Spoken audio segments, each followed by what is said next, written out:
Hi friends, ഞാൻ സൂര്യയും വാമികയും കൂടി അതുല്യൻ്റെ birthday സെലിബ്രേഷന് വേണ്ടി പോവുകയാണ് കേട്ടോ. അപ്പോൾ നമ്മളൊരു 10 മണിയൊക്കെ ആയപ്പോഴാണ് ഇറങ്ങിയത്. ഞങ്ങൾ ഡൈൻ ഔട്ടിലേക്കാണ് കേട്ടോ പോകുന്നത്. നമ്മുടെ കണ്ണഞ്ചേരി അവിടെയുള്ള ഡൈൻ ഔട്ടിലേക്കാണ് പോകുന്നത്. അപ്പോൾ രാത്രി ആയിട്ടുണ്ട്. അപ്പോൾ അവൾ വിളിച്ചതായിരുന്നു നമുക്ക് ഫുഡ് കഴിക്കാൻ പോവാമെന്ന്. അപ്പോൾ അവളെ ചിലവാണ് കേട്ടോ. അപ്പോൾ സൂര്യയാണ് വണ്ടി ഓട്ടുന്നത്, ഞാനും മാമിയും ബാക്കിലിരുന്നിട്ട് ഞങ്ങൾ പോവുകയാണ്. അവിടുന്ന് അതുല്യം പിന്നെ ശ്രീലക്ഷ്മിയും ഉണ്ടായിരുന്നു കേട്ടോ. അപ്പോൾ അവരെ വീട്ടിലേക്ക് പോയി. അവർ വേറെ വണ്ടിയിലാണ് വന്നത്. അപ്പോൾ ഞങ്ങൾ വീട്ടിൽ നിന്ന് ഇറങ്ങി ഇങ്ങനെ പോയിക്കൊണ്ടിരിക്കുകയാണ് കേട്ടോ. അപ്പോൾ അവിടെ നിന്ന് ആരുമില്ല. രാത്രി 10 മണിയൊക്കെ കഴിഞ്ഞിട്ടെന്ന് തോന്നുന്നുണ്ട്. അപ്പോൾ അതിൻ്റെ അടുത്ത് കൂടെ വണ്ടിയൊക്കെ വരുന്നുണ്ട്. നമ്മൾ വണ്ടിയിൽ ഇങ്ങനെ പോവുകയാണ് കേട്ടോ. അവിടെ എത്തിയിട്ട് അതുല്യനെയും ശ്രീലക്ഷ്മിനെയും നമുക്ക് കൂട്ടാനുണ്ട്. അവർ വേറെ വണ്ടിയിലാണ്, നമ്മൾ വേറെ വണ്ടിയിലുമാണ് കേട്ടോ. പിന്നെ ആദിലിയും ഉണ്ടായിരുന്നു. പിന്നെ ഞങ്ങൾ അവിടെ എത്തിയപ്പോഴാണ് അതുല്യ കൂട്ടാൻ വേണ്ടിയിട്ട് പോയത്. അപ്പോൾ നമ്മൾ ഇപ്പോൾ അതുല്യൻ്റെ അവിടേക്ക് പോയിക്കൊണ്ടിരിക്കുകയാണ്. അവിടെ എന്തോ റോഡൊക്കെ എന്തോ പൊളിച്ചിട്ടതിനെ കൊണ്ട് ഭയങ്കര ഒരു ഇതായിരുന്നു ഓട്ടുമ്പോൾ സൂര്യക്ക്. അങ്ങനെ അവരെ കൂട്ടി ഞങ്ങളിതാ പോവുകയാണ് കേട്ടോ. അവരാ വണ്ടിയാണ് ബാക്കിൽ വരുന്നത്, നമ്മുടേത് മുന്നിലും ഉണ്ട്. അപ്പോൾ ഞങ്ങളിങ്ങനെ പോവുകയാണ്. എൻ്റെ അച്ഛൻ്റെ ഹോട്ടൽ കാണിച്ചു തരാം കേട്ടോ. അതിൻ്റെ ഓപ്പോസിറ്റ് സൈഡിലുള്ളതാണ് സാഗര.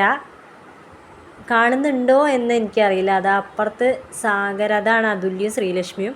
അപ്പുറത്ത് അതാ ഹോട്ടൽ സാഗര. ഞങ്ങൾ എന്നിട്ട് അതിൻ്റെ തൊട്ടടുത്ത് തന്നെയാണ്, കുറച്ചങ്ങോട്ട് പോയാലാണ് നമ്മുടെ ഡൈൻ ഔട്ട് വരുന്നത് കേട്ടോ.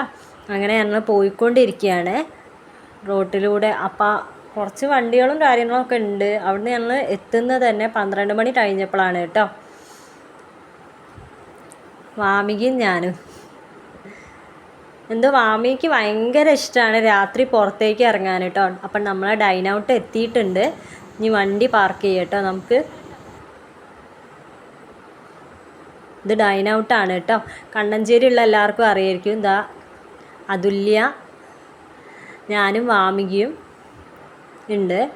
വാമിക ഈ നേരത്തെ ഒന്നും ഉറങ്ങൂല കേട്ടോ. ഇപ്പോഴതിൻ്റെ ശേഷം വാമി ഒരു 12 മണി 12:30 ആയാലാണ് ഉറങ്ങാറ്. അപ്പോൾ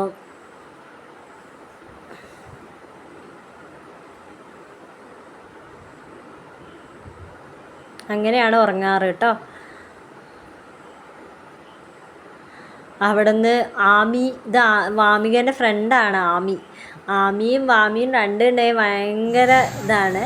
അപ്പോൾ സൂര്യ അവരോട് പറയുകയാണ്, ഏട്ടാ ഇനിയും പ്ലേറ്റ് വേണം, ആൾക്കാർ ഇനിയും വരാനുണ്ട് ഇത് പറയായിരുന്നു കേട്ടോ. അപ്പോൾ ആമി ചെരുപ്പ് ഊരിയത് കണ്ടിട്ട് വാമികയും ചെരുപ്പ് ഊരിയിട്ട് ഇരിക്കുകയാണ് കേട്ടോ.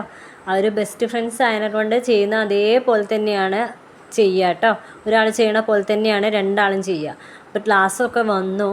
അപ്പോൾ നമ്മൾ ഗ്ലാസ്സൊക്കെ വന്ന് ഇനി ഫുഡ് വരാൻ വേണ്ടിയിട്ട് വെയിറ്റ് ചെയ്യുകയാണ്. അതിൻ്റെ ഇടയ്ക്ക് അവരും വരണമല്ലോ. അപ്പോൾ അവർ അതിൻ്റെ ഇടയ്ക്ക് ഇങ്ങനെ വരുന്നുണ്ട്. അപ്പോൾ പിന്നെ വേറെ തന്നെ ഫുഡും എത്തി കേട്ടോ. അങ്ങനെ ഇനിയിപ്പോൾ ഫുഡ് കഴിക്കാനുള്ള ഇതിലേക്കാണ് പോകുന്നത്. എല്ലാവർക്കും വിളമ്പി തന്നത്. അപ്പോൾ അന്ന് ശ്രീലക്ഷ്മിക്ക് തീരെ വയ്യായിരുന്നു, എന്തോ പനിക്കലും കാര്യങ്ങളൊക്കെ ഉണ്ടായിരുന്നു. അതാണ് അവളെ മുഖം ഇങ്ങനെ ഡെസ്പായിട്ട്. പിന്നെ പകുതിയോളം കഴിഞ്ഞപ്പോഴാണ് സൂര്യ പറഞ്ഞത്, അയ്യോ നമ്മൾ വ്ളോഗ് എടുത്തില്ലല്ലോ സ്വർണ്ണേച്ചിന്ന്. അങ്ങനെ പിന്നെയും അവൾ വീഡിയോ എടുക്കാൻ വേണ്ടിയിട്ട് തുടങ്ങി കേട്ടോ. അന്ന് സൂര്യ റൈസ് കുറച്ച് കഴിച്ചിട്ടുള്ളായിരുന്നു. മറ്റേ അൽഫാമും ഒരു എന്തോ ഒരു ചപ്പാത്തി പോലത്തെ എന്തോ ഒരു സാധനമായിരുന്നു മേടിച്ചത്. അപ്പോൾ അവൾ അത് രണ്ടും കഴിച്ചതിനെ കൊണ്ട് പിന്നെ കുറച്ച് റൈസ് മാത്രമാണ് കഴിച്ചത്. പിന്നെ വാമികയ്ക്ക് ഭയങ്കര ഇഷ്ടമാണ് കുഴിമന്തി. അങ്ങനെ വാമികയും ഇങ്ങനെ കഴിക്കുന്നുണ്ട്. ആമിക്കും ഇഷ്ടമാണ്. അങ്ങനെ ആമിയും വാമികയും ഒക്കെ ഇങ്ങനെ കഴിക്കുന്നുണ്ട്. അങ്ങനെ അതിൻ്റെ ഇടയ്ക്ക് സൂര്യയും ആദിലും കൂടി പോയിട്ട് കേക്ക് വാങ്ങിയിട്ട് കൊണ്ടുവന്നു. അന്ന് കേക്ക് മുറിച്ചു കേട്ടോ. അപ്പോൾ എല്ലാവർക്കും ഇഷ്ടമായെന്ന് വിചാരിക്കും.